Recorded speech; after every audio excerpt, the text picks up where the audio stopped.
There's a point where it tips, there's a point where it breaks, there's a point where it bends, and a point we just can't take anymore.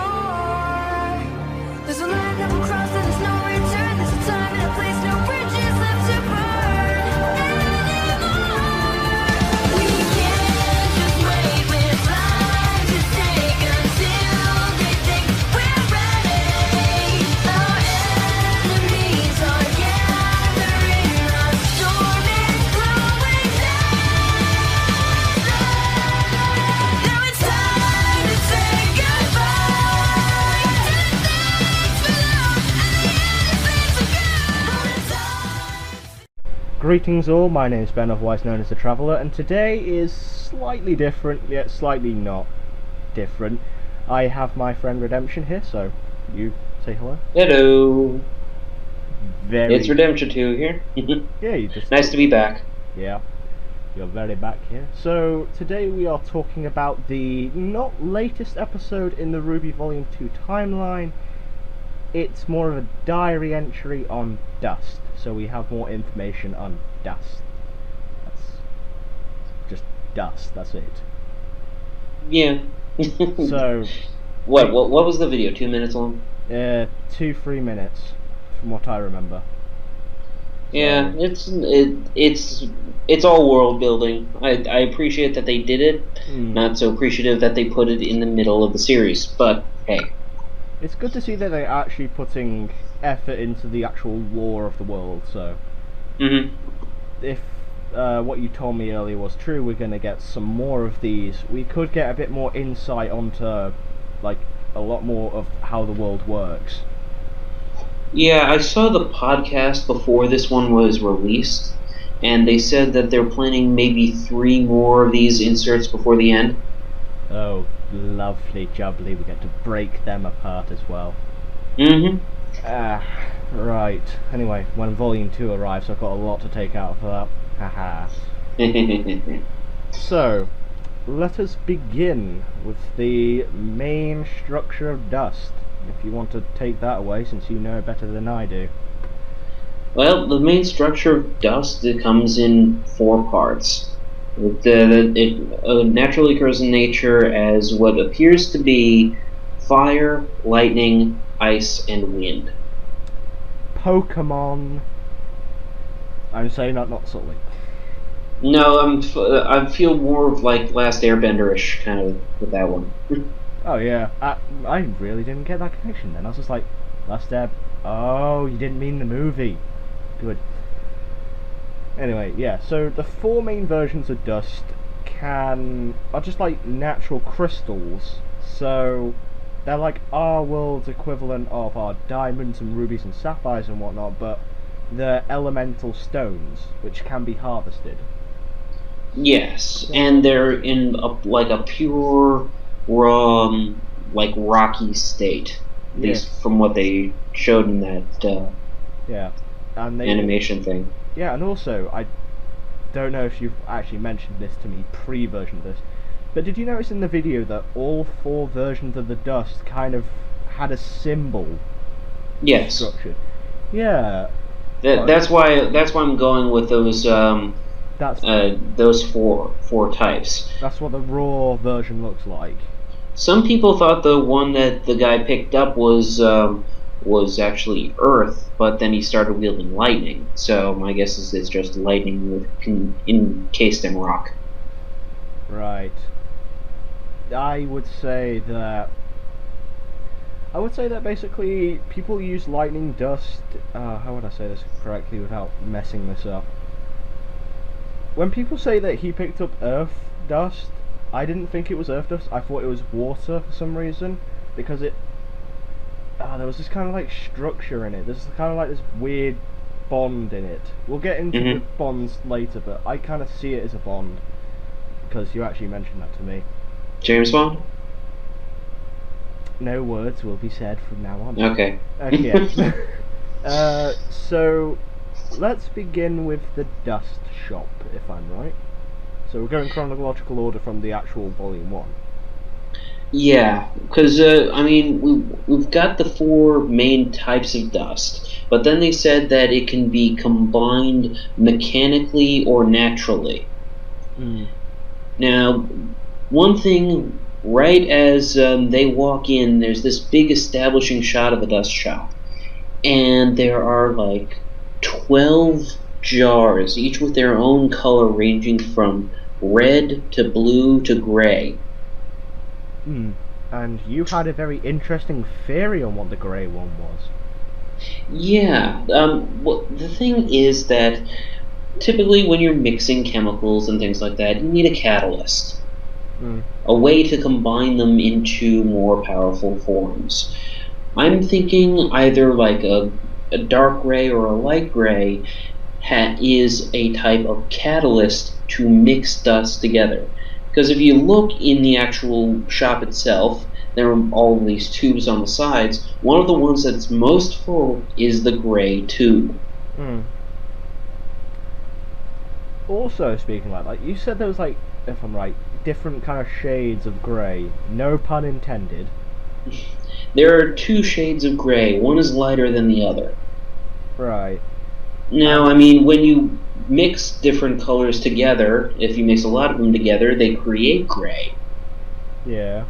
Like if it's all in equal parts, it will create a gray. That's the basic color in Photoshop. Pretty much. But the thing is that there's also a lighter gray that looks like maybe that could be a catalyst. I don't know. It's just one of those theories that just doesn't make sense that they could just mix them together. Hmm. And besides, you said doing the math, if you combined the four types together, at least into two parts, you would get 16 in 16 different colors, yet there are only 12 on this shelf. I'd actually like to say this now. I came up with this just a second now. Different shades. Now I've got to think about this carefully. 16 versions. Let's just say those 16 versions are in a case of their own. They can be stacked into three categories in this cases. Three different shades of red, three different shades of yellow, three different shades of blue, that kind of thing. Mm-hmm. Each time it gets darker, it gets stronger, like a bit more of a long-lasting effect. And if you go to the 4 stage, the 16, the extra 4 that we're talking about, what if they're not like we have like uranium, that kind of thing? It's too dangerous to have, but it can be done naturally by accident. They just keep that in storage away from others. It's just like that one tier of stage of dust which you cannot reach. Yeah, and most dust is proven to be very volatile anyway. Hmm. That's why they have it in special storage containers. Mm-hmm. So that's why dust is like this. That would actually be the logical reason of why there's 12 dust tubes in that scene specifically. Or it's extremely difficult to combine. Well, we haven't really seen how they combine it. No, So- we don't. It's all theory at this point, but Yeah. I mean, So we can't say it's all Skyrim-y magic where you can just say hocus pocus and then magically it combines itself. exactly. So, again, as you said, it's all just speculation and theory. So, But another thing that allies itself to this is the amount and variety of the dust crystals. mm-hmm. Because in the shopkeep's display case, there are a distinct 8 colors. Yeah, but that could be for display. But the thing is, that's the entire display case. There are 8 colors: orange, dark red, gray, blue, a darker orange, green, yellow, and sky blue. If you look at, and the thing is, you can see his entire display case, and that's all that's in it. Mm-hmm. So either those are his entire supply, but this place seems pretty darn fully stocked, or these are the most common types of dust available to get in crystal. So, like for us, we have kind of fake diamondy things. How do I say that? You know, we have like pure diamond. Like, you can see through it, it's crystal clear, it's very cut correctly. They go for a lot of movie. But then you've got like the fake diamond, which looks very, very similar to it, but it doesn't have a lot of boron in it. So it's not really as rare, it's more common, and it can be human created pretty easily. I would say it's kind of like that. If dust can be manufactured, that is the most common combination that can be made by accident and given to anyone just simply without any, again, as I would say with the colour combination, long-lasting side effect. That would be the main combination. Plus, there's this whole thing where it's cut versus uncut. Yeah. I don't know what to say about that. I would think, in theory, uncut is more destructive, but cut is more controllable. Hold on. I think you're gonna say this now, but if you do, I will say it right now. You remember when Roman says goodbye, Red, and then just throws the dust at Ruby? Which is an uncut crystal. Yeah. But it lands on the ground, and then he can just shoot it, and it'll explode in a very actual big explosion. Would you say that was that uncut or was that cut? That was an uncut crystal. He was holding that uncut crystal throughout the while Ruby was dealing with his henchman in the shop. So it looks like uncut dust can be not controlled, but slightly damaged and won't go off automatically. It can at least be controlled in that sense. Yeah, I think the crystal is a more stable form, but it's I would say kind of like maybe the uncut is like TNT. Okay. So it'll just go off when it's... Oh, don't know how to say that. When triggered. Yeah. So in this case it would have been Roman's flares. I call them flares. That's what they look like to me. Right. So do you want to move on to the second episode? Yes, let's talk about Ruby and her crater face. Oh, lovely. I didn't get to do any jokes with that, so one day I'll get to that. So go on. Well, let's talk about what Weiss is doing with that little jar. She's shaking it. Dust is coming out of it. And then Ruby does something as simple as a sneeze. And it goes off into 3 distinct forms of energy: fire, electrical, and ice.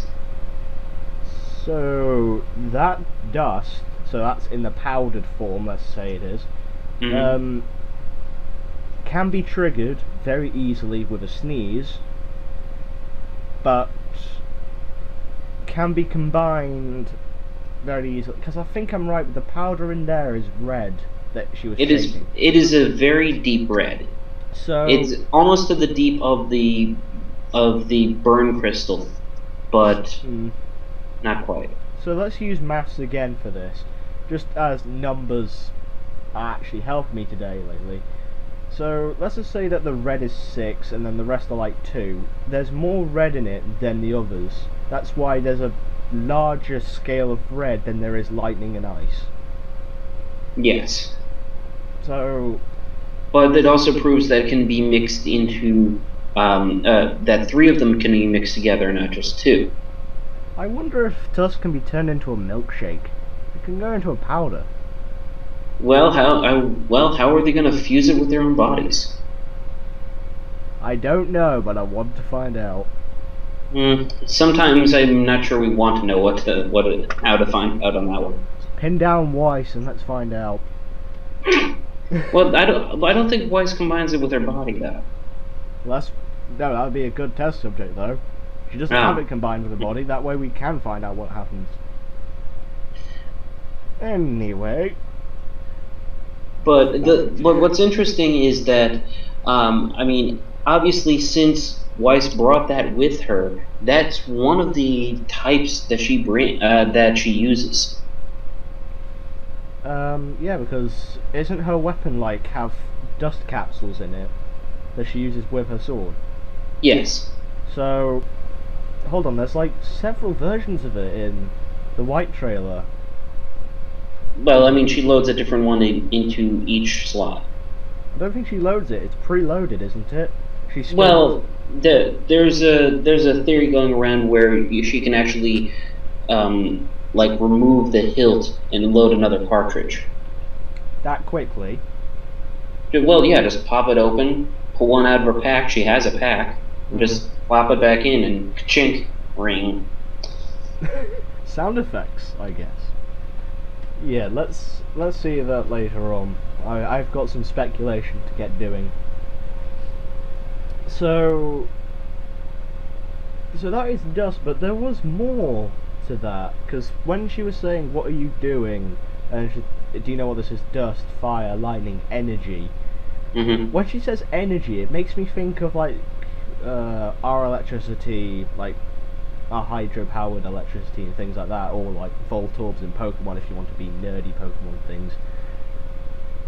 Well, I mean, remember, Jen Taylor did say energy propellant. Oh, yeah. So the entire thing is made up of energy in some form. Mm. I'm sure there's people who are using fire dust to cook up food in an oven. Oh yeah, that would work. That would make sense. But there's also one thing that I want to say, and I know this is like a very bad nitpick to the whole of Volume 1 and not in Volume 2 as what I've seen. How come dust doesn't affect the surroundings after? Answer that.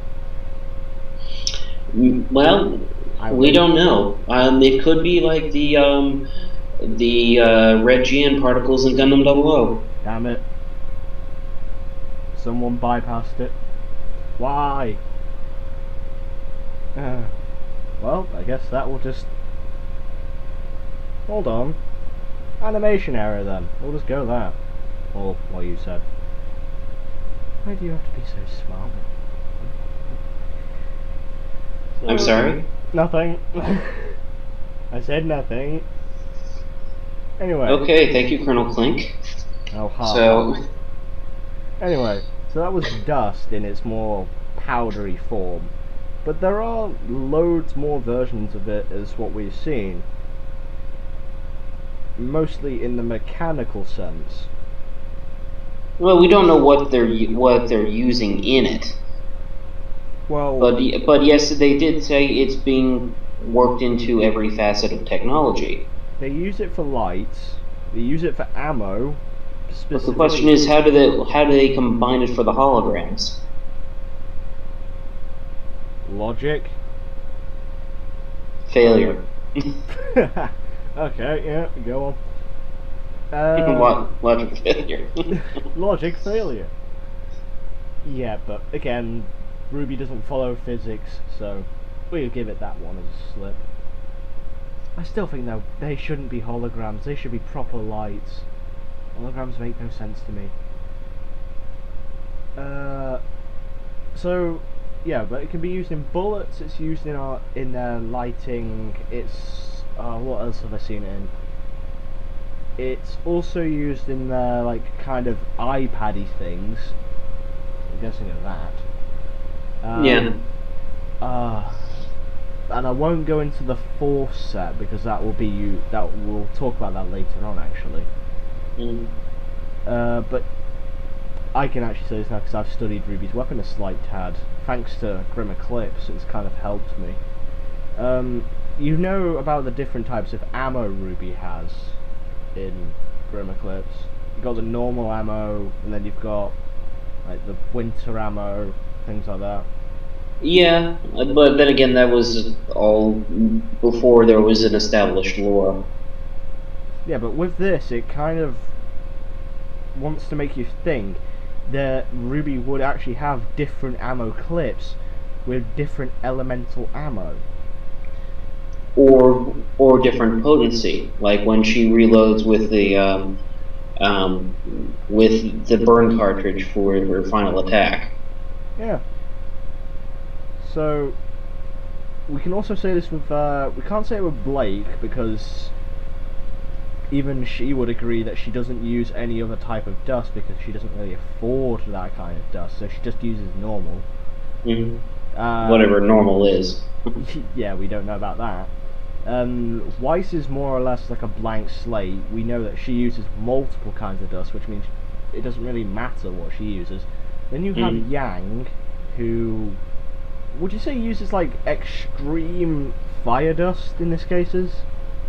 No, I would say she would actually use a weaker fire dust because I think if she used a stronger one, she would, one, burn her hair off, and two, probably cause an explosion the size of an atomic bomb. Well, she did cause an explosion in the yellow trailer. Yep. Yeah, so that explains a lot actually. And I really don't know why her semblance is what it is. I call her semblance berserker.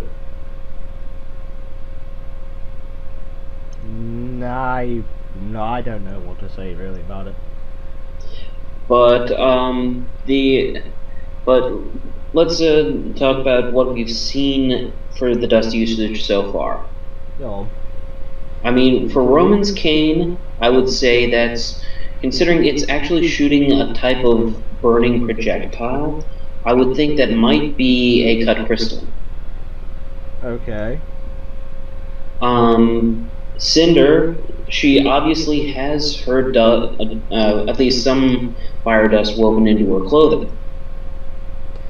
So I would like to go to the powder actually. Would you say like you know how like dandruff can get into clothing and you would see it so you can wipe it off, that kind of thing? No, I don't have dandruff. Okay, well I guess I'm the only one that would say this then.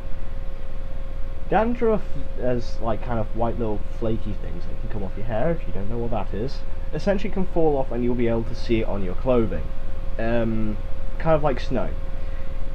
It can also be put into your clothing. Like if you leave it there for long enough, it can settle into your clothing until you wipe it off. Now, I think I'm right with this. In her actions in the first episode, she does kind of like a swoop of the arm motion before activating the pyrokinetic.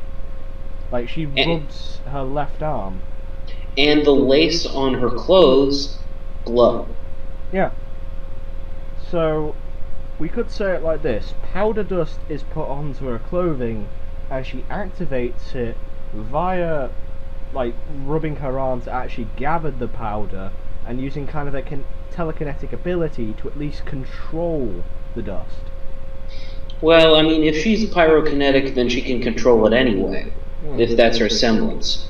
But if she's using it, remember, it's all aura activated. It's not like she has to gather it. But if it was woven into her clothing, she would have a supply of it at the ready at any point. So that was Cinder, but there's some others. We've gone Team RWBY, so that's them done. Well, the other person that we see in episode 1 that uses dust is Glinda. Oh yeah. But what kind of dust does she use? It's a combination, I would think. Making a purple kind of color that's a shield. If that's dust that she's using for the shield. That might be part of her semblance, which I believe her semblance is supposed to be telekinesis.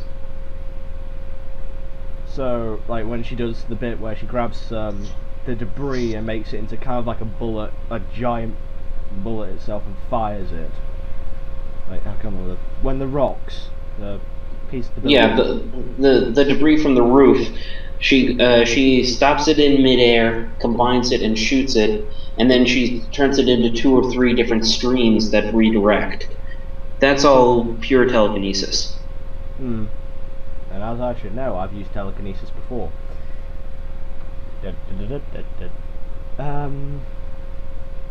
So that's how Glinda does it, but there are more. So we've done two. Well, and then there was the hailstorm. Yeah, but the hailstorm is more or less using. We know that as